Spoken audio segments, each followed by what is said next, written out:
Hey everyone, welcome to the saltwater version of the weekly update.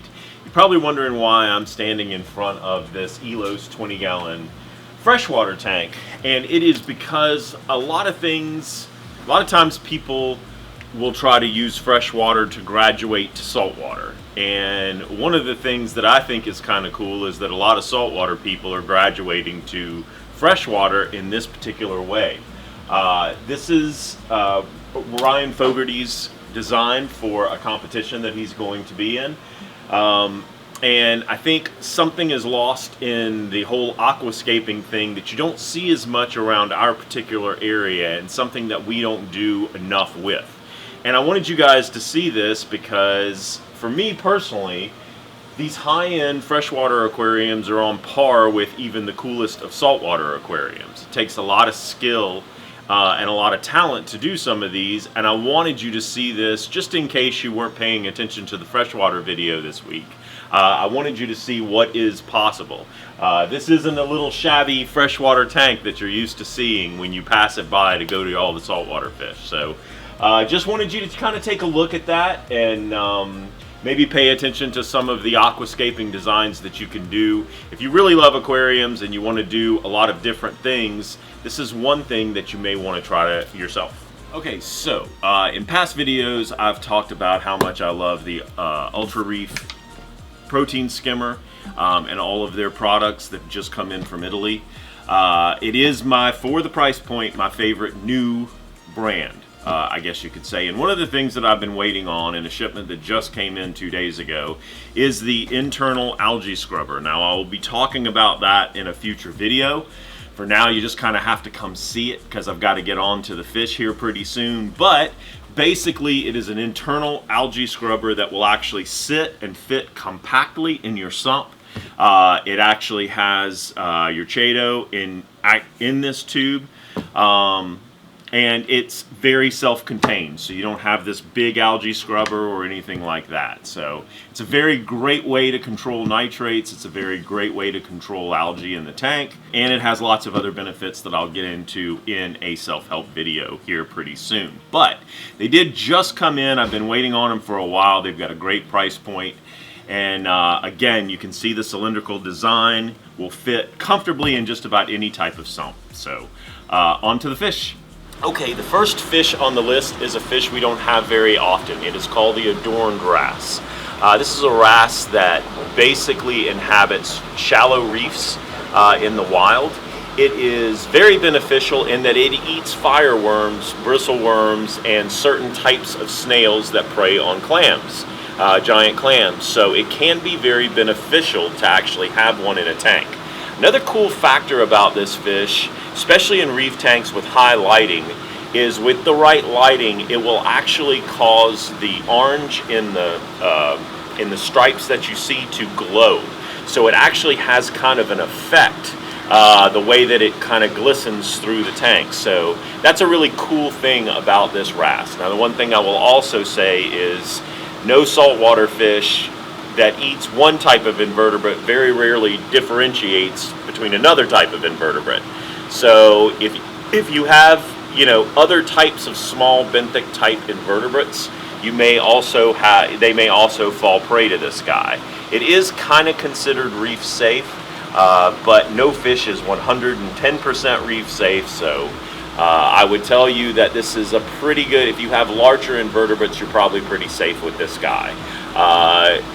Minimum requirement is about a 50-gallon tank. Otherwise, this could be a great addition to your tank. Okay, a very young Harlequin Tusk came in. This is a great wrasse as well. Probably one of the king of the wrasses, other than maybe the Red Sea broomtail. The Harlequin Tusk is as pretty as a fish gets. It is not what I would call a reef-safe wrasse. It is a predatory wrasse, but if you've got a tank of triggers or a tank of tangs, or just an in general fish only, as long as you don't have anything that is super small, this guy will pretty much allow tank mates of all sizes. I have a 110 I have a 210 in service, that I have a giant one that gets along perfectly fine with a small coral beauty and yellowtail damsels. So If it's well fed, it tends to be pretty good in terms of a communal type tank. In the wild it is predatory, but the Harlequin Tusk, super, super awesome fish. Okay, so we got in something we don't get in very often, which is a hybrid fish. This is a hybrid tang. It is a cross between a white cheek tang and something else that I do not know. So maybe Reagan can answer that question if you're here. But if you want a very abnormal colored tang in this particular tang family, this could be a cool fish for you. Very rare, obviously, to get two opposite tangs mating and creating a tang, but this is one. Okay, another species of a Cantharis Tang that we don't get in very often is the Dr. Fish Tang. This is actually an Atlantic tang, so it's off of our coast, so to speak. It's kind of cool with different markings. It's pretty much like any other type of a Cantharis Tang. Very easily adaptable to most tanks. Are herbivore, so if you want a tang that's a little different, this is a tang that we don't typically have. Okay, a beautiful triggerfish, probably one of my favorite, is the clown triggerfish. Balastoides conspiculum. It is probably as popular of a fish in the hobby as it comes. Not an easy reef fish, as it will eat any small invertebrates and can get fairly aggressive. It is not the most aggressive trigger. You can keep them with other fish, but they need to be big and they need to be able to defend themselves. But as far as color, this guy goes through a couple of different color morphs before he finally develops the black in these white spots that you see. But beautiful, hardy, and a good pick for the money if you've got a fish only. Now from him we're going to move to the Soho Tang. This is a Red Sea tang that does super well in an aquarium. It is not a cheap fish, but it is hardy and very long-lived. It gets big and gets more beautiful with the age. It is going to be, I can tell you though, whether you put it in a reef tank, whether you put it in an aggressive tank, it is going to run the tank given enough time.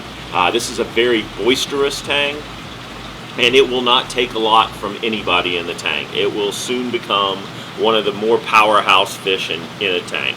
But it's beautiful, it's very hardy. I keep them in service. It's very showy, always stays out. As you can see, this guy just came in yesterday. Okay, one of my favorite tangs to have is the Naso Tang, just because it's extremely hardy. It will adapt readily in an aggressive tank. It will adapt in a reef tank. It does well in a lot of different situations. Sometimes they're a bit skittish when they first come in, but they're typically a hardy fish that does well over time. Really beautiful, large Mandarin Dragonets came in this week. Now that we have a readily available food source for these guys, it has been, for the last couple of years, very easy to keep these comparatively to all the years before. So if you've got an established reef tank of 6 months or more, this could be probably one of the most beautiful fish you could buy for it. They're not super expensive. They are super beautiful. They kind of keep to themselves, but top of my list as far as color for a fish.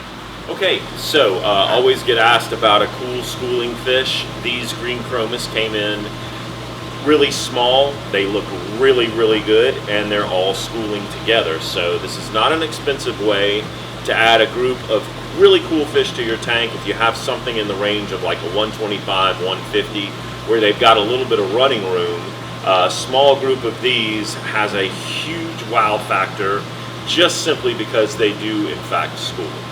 Moving to another Dragonette, this is the red Ruby Dragonette. It is a lot of color for a very small fish. These guys don't get very big, but like other fish in the Dragonette family, they just kind of scoot along from rock to rock, eating copepods and things like that. They do stay out, for the size fish, even in a large tank, they do tend to stay out a good bit. The yellow fins are also another really attractive part of this fish. They're on the pectoral fins, so it really highlights the red and white in a really super way.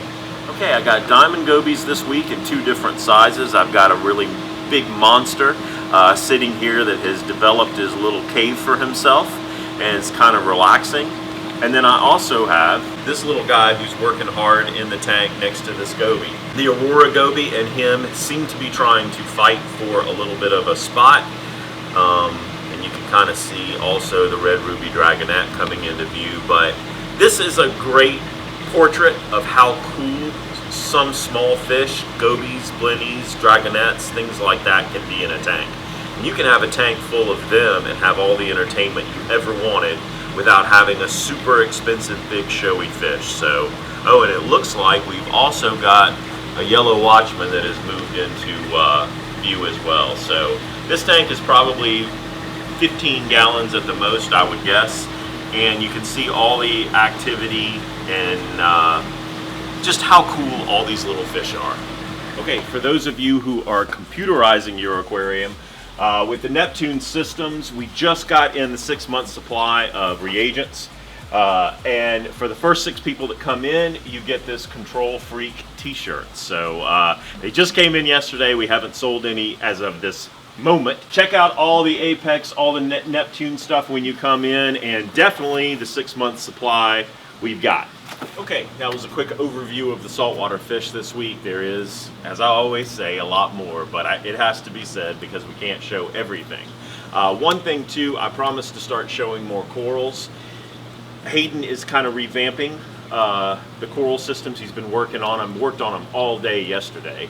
And so next week I will have corals and everything to show you. I just want you to see them in the best light possible. So if you want to see what we've got, you can check out our Facebook, or you can come in here this weekend and check out everything that's going on. Still a great time to look at tanks if you're in the market. Still got some really good sales going on with that. We are going to start back with a lot of the self-help videos and species videos. I know a lot of you, especially somebody asked about the second angelfish video. We're going to try to start doing that a little bit more as things start to settle down with all this move and stuff. At the same time, we're trying to bring more fish and more systems into the store. That will be coming soon. And I think that's everything that I can tell you this week. Have a great week. God bless, and I'll see you next week.